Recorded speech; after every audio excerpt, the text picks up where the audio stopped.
Hello friends, welcome to AshVal சமையல். இன்றைக்கி நம்ம பார்க்க போகிற ரெசிபி புளிச்சக்கீரை சாதம். கோங்குரா இலைகளை வச்சு செய்கிற ஒரு ரைஸ் வெரைட்டி. வாங்க அதை எப்படி செய்கிறதுன்னு பார்க்கலாம். ஃபஸ்ட்டு கடாயில் ஒரு 1.5 டேபிள் ஸ்பூன் நான் நல்லெண்ணெய் விட்டுக்கிறேன். இந்த ரெசிபிக்கு நல்லெண்ணெய் ரொம்ப ரொம்ப நல்லாயிருக்கும். அதில் ஒரு 15 பூண்டு பல் சேர்த்துக்கிறேன். சேர்த்து நல்லா அதை நல்லெண்ணெயில் வதக்கிக்கிறேன். அதில் நான் இப்போ ஒரு 30 சின்ன வெங்காயம் சேர்த்துக்கிறேன். சின்ன வெங்காயமும் உடம்புக்கு அவ்வளோ நல்லது. சின்ன வெங்காயம் இல்லைங்கிறவங்க பெரிய வெங்காயம் மீடியம் சைஸ் ஒரு 2 வெங்காயம் சேர்த்துக்கோங்க. இப்போ நான் அதில் 5 பச்சை மிளகாய் சேர்த்துக்கிறேன். பச்சை மிளகாய் நான் இது காரமான பச்சை மிளகாய், அதனால் நான் 5 சேர்த்துக்கிறேன். உங்களது கொஞ்சம் காரம் கம்மியாக இருந்ததுன்னா கூட ஒரு மிளகாய் சேர்த்துக்கோங்க. புளிச்சக்கீரை இலை ரொம்ப புளிப்பாக இருக்கும். அதை நம்ம பேலன்ஸ் பண்ணுறதுக்காக தான் நம்ம இவ்வளோ காரம் இதில் நம்ம சேர்க்குறோம். பாருங்கள், பிஞ்சு இலை, அதனால் ஒரு இலையாக இருக்குது. கொஞ்சம் வளர்ந்த இலை இந்த மாதிரி ஸ்ப்ளிட் ஆகிருக்கும். இப்போது இதை நல்லா கழுவிட்டு இதை நம்ம சேர்த்துக்கலாம். புளிச்சக்கீரையில் 2 வகை இருக்குது. ஒன்று அதனுடைய காம்பு சிவப்பு கலரில் இருக்கும், ரெட் ஸ்டெம்டு.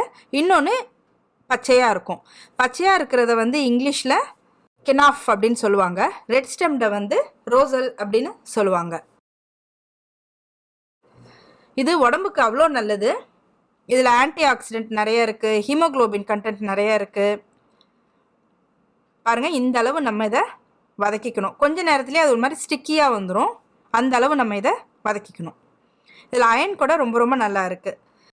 ஹீமோக்ளோபின் கண்டென்ட் கம்மியாக இருக்கிறவங்க, அனிமிக்காக இருக்கிறவங்களாம் இதை அடிக்கடி செஞ்சு சாப்பிட்டுக்கிட்டா ரொம்ப நல்லது. இப்போ இதை நல்லா ஆற வச்சு இந்த மாதிரி நம்ம நைஸாக அரைச்சி எடுத்துக்கலாம், துவையல் மாதிரி.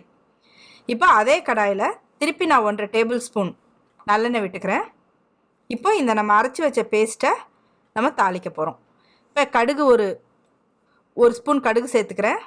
கடலைப்பருப்பு ஒரு 2 ஸ்பூன் கடலைப்பருப்பு சேர்த்துக்கிறேன். இது கடலைப்பருப்புக்கு பதிலாக நீங்கள் முந்திரி பருப்பு சேர்த்துக்கலாம், வேர்க்கடலை சேர்த்துக்கலாம், எது வேணால் சேர்த்துக்கலாம்.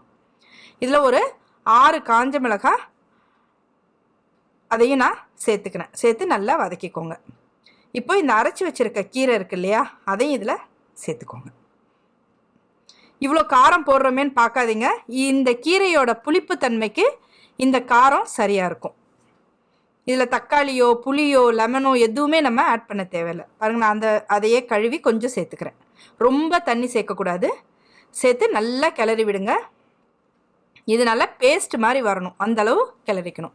இப்போ இதில் நான் ஒரு 1.5 ஸ்பூன் உப்பு சேர்த்துக்கிறேன். உப்பு சேர்த்து அதையும் சேர்த்து நல்லா கிளறிக்கோங்க.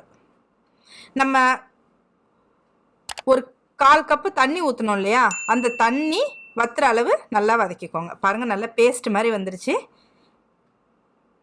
பாருங்கள், இந்த ஸ்டேஜில் நம்ம இதை எடுத்துடலாம். உப்பு அதிகம் தேவைப்பட்டுச்சுன்னா நம்ம சாதம் கிளறும் போது சேர்த்துக்கலாம். இந்த பதத்துக்கு நீங்கள் இதை எடுத்துருங்க. இப்போ நம்ம இதை சாதத்தில் கிளறிடலாம். இப்போ ஏற்கனவே நான் 400 கிராம் சாதம், அதை நான் வேக வச்சு 1 ஸ்பூன் நல்லெண்ணெய் விட்டு கிளறி வச்சுருக்கேன். இப்போ அதில் இப்போ நம்ம அரைச்சி வச்சுருக்க இந்த புளிச்சக்கீரை விழுதை சேர்த்துக்கிறோம். சேர்த்து இதை நல்லா கிளற வேண்டியது தான். ஸ்டார்டிங்கில் நீங்கள் கிளற அது கொஞ்சம் ஒரு மாதிரி சாகியாக தான் வரும்.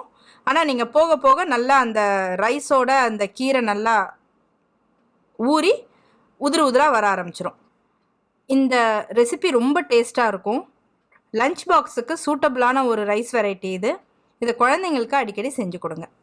இந்த வீடியோ பிடிச்சிருந்ததுன்னா லைக் பண்ணுங்கள், ஷேர் பண்ணுங்கள், கமெண்ட் பண்ணுங்கள். நீங்கள் ஃபஸ்ட் டைம் பார்க்குறவங்களா இருந்தால் சப்ஸ்கிரைப் பண்ணுங்கள். தேங்க்யூ.